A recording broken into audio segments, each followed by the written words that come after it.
remarqué, la femme ne fait pas partie de la création. La femme n'était pas dans la création originelle. Ça faisait déjà des années et des années que Dieu avait déjà terminé à créer. Que Dieu avait déjà arrêté de créer. Quand il a formé la femme à partir d'une côte prise de son côté, Adam avait déjà donné des noms à toute la création, à tous les restes. Mais pour lui-même, il n'y avait rien. Alors, il lui a fallu une aide. Il a pris une côte de son côté, il a refermé la coupure et lui a fait une aide.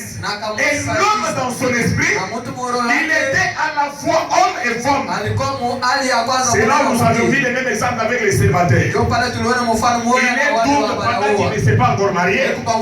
C'est pourquoi il doit chercher une côte de ses côtes pour ne pas avoir de ruine dans votre mariage. Et la femme est simplement une partie de l'homme. Et quand un homme prend une épouse, si elle est vraiment son épouse, une épouse donnée par Dieu, alors elle sera pour lui tout comme une partie de lui. Mais comment découvrir que cette femme ici, c'est une partie de moi? C'est par la vie de la prière. Si tu pries sincèrement, comme la Bible le dit, tu ne peux pas demander le pain et Dieu te donne la pierre. Jamais. Si vous donnez une bonne femme, vous demandez ça à Dieu plutôt. Dieu est censé vous donner une bonne femme. Il continue. Paragraphe 115. Voilà la raison pour laquelle il y a tant de problèmes dans le mariage. C'est parce que vous rencontrez une fille avec les bons yeux bleus et des bons yeux bleus, quelque chose comme ça. Et un bon physique, et vous vous laissez prendre. Dès l'instant qu'elle a son premier bébé, qu'elle perd ses dents, qu'elle devienne ride et prend l'âge, alors vous voulez la mettre à la porte. Pourquoi vous allez la mettre à la porte? Parce que votre mariage était basé sur quelque chose qui n'est pas solide.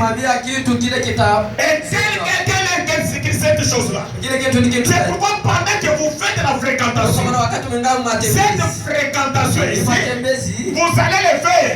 La première des choses, tu as déjà rencontré la jeune soeur, une fille qui te plaît, parce que c'est difficile de regarder directement le caractère. Il vous faut premièrement séduire l'un et l'autre. De quelle manière? Vous êtes ici, le sœur en Christ, bien que nous avions des frères ici, nous avions des sœurs ici, qui ne sont pas encore mariées. Et vous avez vu la sœur. Comme Branham dit, consultez votre passé dans toutes choses. Tu as besoin de vous marier, vous êtes dans les besoins de vous marier. Vous devez me consulter. Cher pasteur, je suis déjà à l'âge de me marier. Et je me suis déjà préparé pour les mariages. Mais jusque-là, je n'ai pas encore trouvé la sœur à épouser. C'est vrai? Le pasteur va vous poser des questions. Et ces questions, ce sont les trois questions que nous posons ici. Bien qu'il y en a 5. Mais la première des choses, tu dois voir premièrement la maison. Et la deuxième des choses, tu dois voir le travail. Et la troisième des choses, tu dois voir l'âge de vous marier. Et quand vous savez ça, parce que tu peux avoir du travail, mais vous êtes mineur. Si vous êtes mineur, la loi congolaise interdit de vous marier. À moins que vous ayez 18 ans. Et pendant que vous avez vu votre berger, le pasteur vous parle et il vous dit, va chercher la soeur. Peut-être tu ne l'as pas encore trouvé. Peut-être tu avais déjà trouvé la soeur. Il vous accorde, allez trouver la soeur. Et quand tu vas aller, comme tu es un chrétien, tu as commencé par la vie de prière, tu as commencé par la décision, et tu as toutes ces écritures. Et réellement tu pries avec toute la sincérité. C'est pourquoi vous voyez dans dans Genèse là où nous lisons, Abraham était déjà vieux. Il fallait que Isaac puisse se marier. Et il avait tout préparé pour Isaac. Il a choisi Eliezer. Voilà ma patrie. Cherche-moi une femme, une jeune fille qui doit être l'épouse de mon fils. Et quand Eliezer est parti, il n'est pas arrivé là-bas.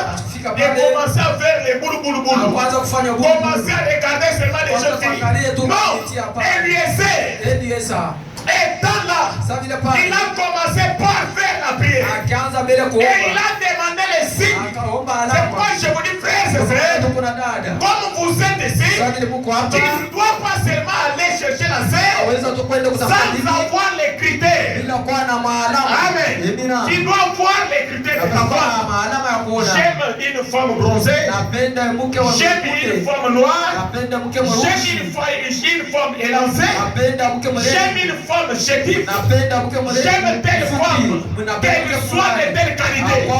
Et c'est ce qu'Eliezer avait demandé dans sa prière. Seigneur, fais qu'aujourd'hui, que je puisse rencontrer une femme, celle qui est destinée à être épouse de notre frère Isaac. Et voilà les signes que je vais demander. Quand je vais lui dire, donne-moi à boire, et s'il dit, moi et je donnerai aussi à tes chameaux. Que ça soit celle que tu as destinée pour notre fils Isaac. Un signe. Parce qu'on ne peut pas prier sans signe. Comme Regama dit, l'homme fait des choix et la jeune fille accepte les choix. C'est un choix de tous les deux côtés. Amen. C'est un choix de tous les deux côtés. Donc c'est l'homme qui t'a choisi. Maintenant la femme quand tu pries aussi. La jeune fille quand tu pries pour ton mari. Tu dois aussi demander les signes. Seigneur, je veux que tu me donnes un garçon, un jeune frère, un bon monsieur, un gentleman, l'homme qui doit me donner vraiment de la volée dans mon mariage. Et je me laisse si c'est mon mari, qu'il soit tel, qu'il soit de tous les critères que vous aviez. Et quand vous êtes sur les points, vous aviez déjà vu la scène.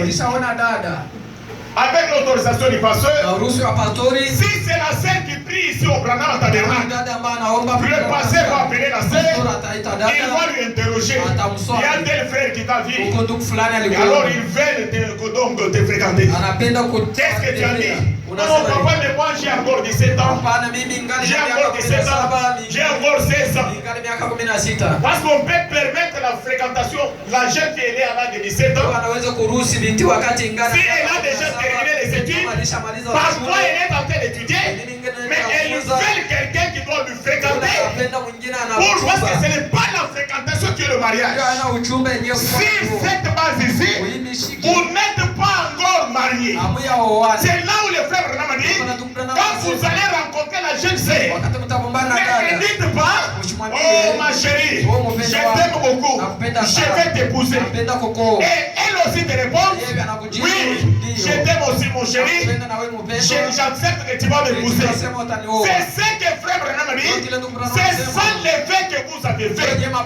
Et si tu as fait CV et que tu as brisé ça demain, tu deviens un divorcé. Et quand tu deviens un divorcé, tu n'as pas le droit de prêcher le message. Tu peux prêcher la tradition de chez vous, mais pas le message de frère Branham, parce qu'elle doit être manipulée par les esprits. Amen. Elle doit être manipulée par des esprits. Mais quand tu parles pour aller aborder la jeune fille, bonjour c'est, moi je m'appelle tel. Peut-être que vous connaissez déjà les noms. Oui, avec l'autorisation de mon pasteur, je suis déjà là de me marier, j'ai déjà vu le pasteur. Et il m'a autorisé. Alors tu me plais beaucoup. Je crois que si tu acceptes pour que je puisse te fréquenter, si c'est la volonté de Dieu. Donc vous mettez à la condition. Si c'est la volonté de Dieu, si Dieu le veut, Mungu anaipenda. Oui, si notre fréquentation arrive bien, Kama uchumba wetu na marcher très bien, je vais te marier. Mais si ce n'est pas la volonté de kama Dieu, ina mapenzi ya Mungu, donc ça va se briser. itavunjika. Comme tu as mis et tu cherches la volonté de Dieu, Sasa ulitia na unapenda mapenzi parce ya que dans Mungu. Jacques chapitre 4, Yumu Jacques il dit que quand vous faites les projets, Sema wakati vous mnafanya vous donnez les rendez-vous. napatiana Dites que mawitu. si tu es levé, Sema kama Mungu nous allons anaipenda. nous rencontrons demain. Tupatane kesho. Amen. Amina. Donc comme tu as mis si tu es levé, Sasa vile unasema kama parce Mungu que c'est anaipenda. le Dieu qui est le maître des temps et des circonstances. Mungu mwenyewe mfalme wa Amen. nyakati na Et comme mahali. tu as dit si tu es levé, Kama Mungu et anaipenda. la sœur aussi accepte. Dada Oui. yeye anatika J'accepte ndio. aussi de mes fréquences. Zeka na yeye kwa Si ujumbe. c'est la volonté de Dieu, Kama ni mapenzi ya Mungu. oui, nous allons aboutir au mariage. Tutafika kundoa. Là, vous n'avez pas fait lever. Baada ya moja afama. C'est là où il y a plusieurs Ndio pala peko qui wengi. s'y comme et qui tombent d'un moment à l'autre. Anaanguka kwa wakati na Et nous en avions plusieurs divorcés qui ont de la chair aujourd'hui. Kuvunja mandoko mimbadi. Amen. Amina. Vraiment dit, quand vous partez fréquenter la soeur, Wakati Mungu naenda cherchez la sœur même véritablement de nouveau. kuvuta dada mwenye. Cherchez les frères même véritablement de nouveau. Kuvuta ndugu mwenye Mais c'est que nous voyons ce qui préoccupe la personne. Et que dès qu'elle commence à fréquenter la sœur, la première des choses, il faut d'abord découvrir si elle est vierge ou pas. Or, ça ce n'est pas la chose primordiale. La première des choses qui doit être à la base, c'est découvrir si elle est une chrétienne ou s'il est un chrétien. Amen. S'il est un chrétien, quelqu'un qui a déjà abandonné le monde, voilà la chose qui nous préoccupe. Et vous commencez votre cours ici. C'est qu'on appelle la fréquentation. Comme les parents sont déjà au courant, le pasteur il est au courant, et le pasteur va informer au diable. Il est en train de fréquenter tel pour qu'on ne puisse pas vraiment voir de la confusion. Comme la fois passée, il y avait un frère qui fréquentait une soeur. Et le huissier est allé les retrouver. Il est venu me parler. J'ai trouvé tel. Est-ce que c'est toi qui les as autorisés? J'ai dit oui, c'est moi qui les ai autorisés. Voyez? Mais si je n'étais pas au courant,